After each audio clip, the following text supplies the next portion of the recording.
In this video, let's take a look at the Acer Predator Helios 300 15.6 inch version. I think this is the 2020 or 2021 version, and I got it with the Intel Core i5-10300H processor, which is a 10th gen processor, and I got the RTX Mobile 3060 GPU.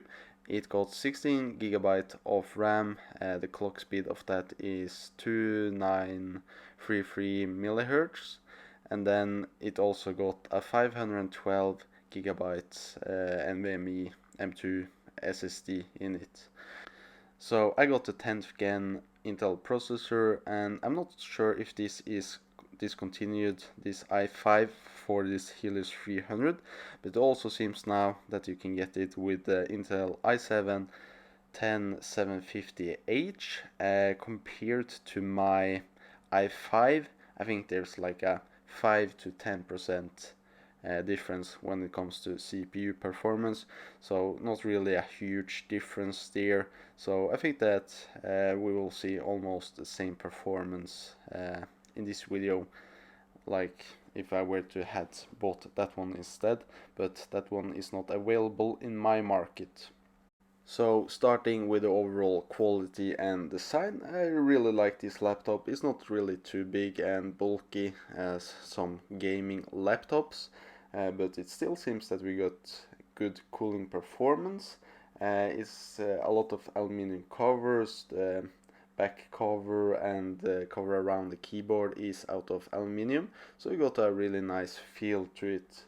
We got a nice RGB programmable keyboard, which I think looks really nice. It's not mechanical, but I don't really see a problem here. I've seen some complaints that there are some like deck flex and such, and yeah, there is more deck flex compared to like my MacBook, but typing and such, I can't notice it. The trackpad on this, it's just a standard like Windows trackpad.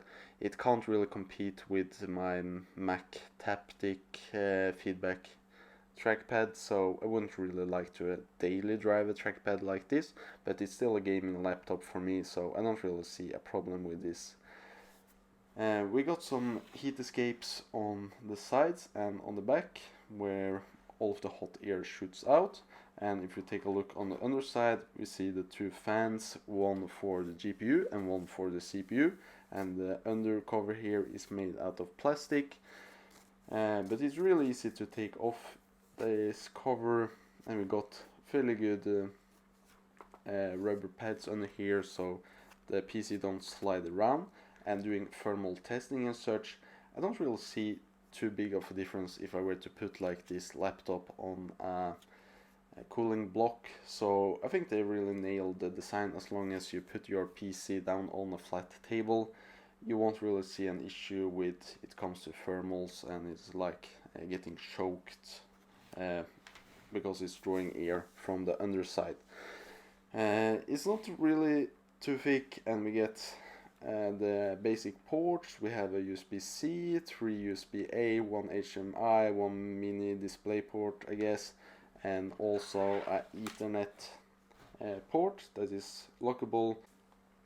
On the top side you also have a turbo button available in an instant one click, so we will always have that option in game to like ramp up the fans to 100% and give the GPU that extra boost it needs when it comes to the overclocks and TDP wattage, I guess.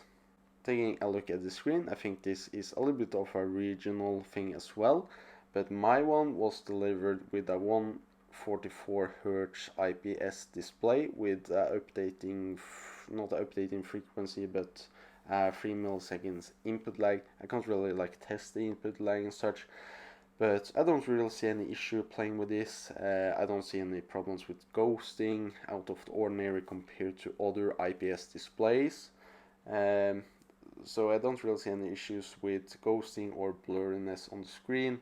And input lag, no, I can't feel anything out of the ordinary here either. So I really like this display here, but if this were to be like my main rig that I use in my home, I maybe feel that the 15.6-inch display is a little bit small, and then I would maybe want to just hook up a 24-inch display to get a little bit more competitive in like a first-person shooter game online, because it can be a little bit hard to make out objects in the distance on a 15.6-inch display.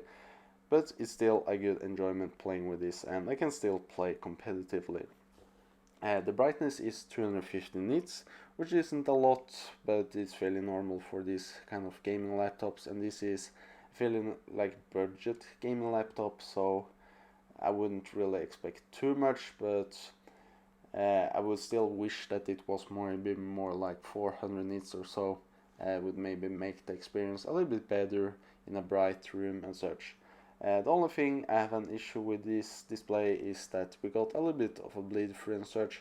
It's normal for these kinds of IPS displays, and since this is not like, I guess, a really high quality display, we will see some like hotspots of bleed through and such, and that we wouldn't have seen on a more expensive IPS display, I guess. But since it's a IPS displays, all of the colors and such are looking really nice, and overall I think it's a good display, and you only see those bleed through hotspots when you have a completely dark screen. So in normal gaming I don't really notice it. So in general, I think this here is a really good package overall, and for gaming it's very good with nice performance. The only complaints I have with this laptop here is that the speakers aren't that great, but for most of the time I will use a headset, but it just seems a little bit like muffled, and listening to YouTube videos of people talking, it's not like the best experience, and for a PC being this thick, we still get worse performance than my much thinner 2015 MacBook Pro here. And one other thing is just the trackpad. It works perfectly fine, and most Windows laptops have something similar, but it just can't compare to my MacBook. The battery time isn't the best, so with this trackpad and battery life and such, I wouldn't really enjoy using it as like a school laptop that I would take to class or something like that. So let's talk a little bit about the performance. I think this PC here is a very nice, capable 1080p gaming machine, and I was really pleasantly surprised of how good it actually runs games.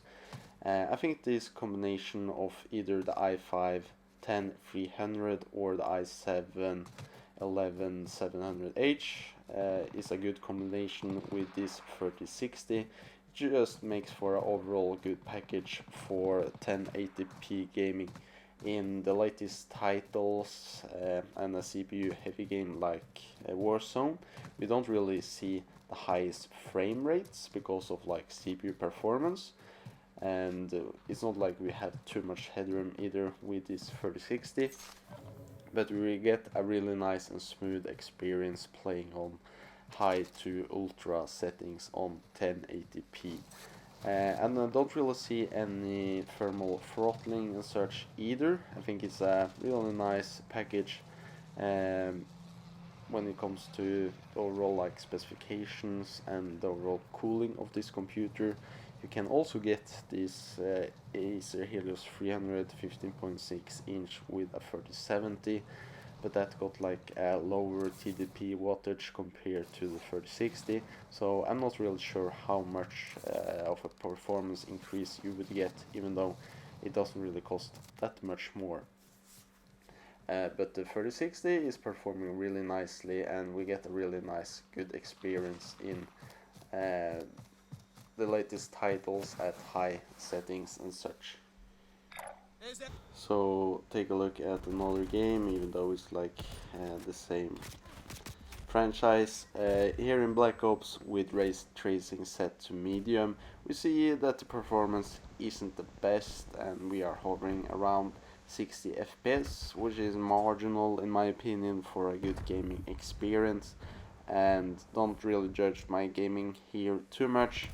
I was really just trying to test the benchmarks here, so I wasn't really in my mood for playing games here. But turning off ray tracing, I think that is a good opinion.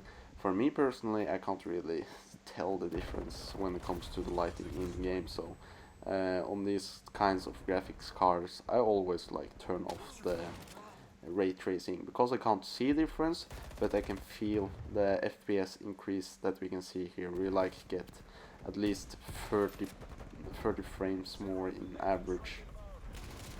And taking a look at the GPU now, we can see that I guess we are mostly CPU bottlenecked here in this game. So the i5 in my computer isn't like the best performing, but in any game, every game I've tested, it still gives for a really nice smooth experience, so I can't really complain, and I think it's still a good match compared or mixed with the 3060. I think when it comes to performance, they are close together to each other, so it's a good combination. But if you want that extra performance and you are in the right market, you would see probably a 5 to 10% increase with the 11th gen i7 10 or 11700H. It's a little bit more expensive, I think, to get that one, even though it's in different markets. But yeah, you still get a little bit better performance and a newer processor, but not that big of a difference. And I'm still really happy with my i5. So playing Forza Horizon here as well, I didn't really see that big of a difference turning on or having ray tracing on. So I'm not really sure if it's turned off or on here, because I didn't really see any difference.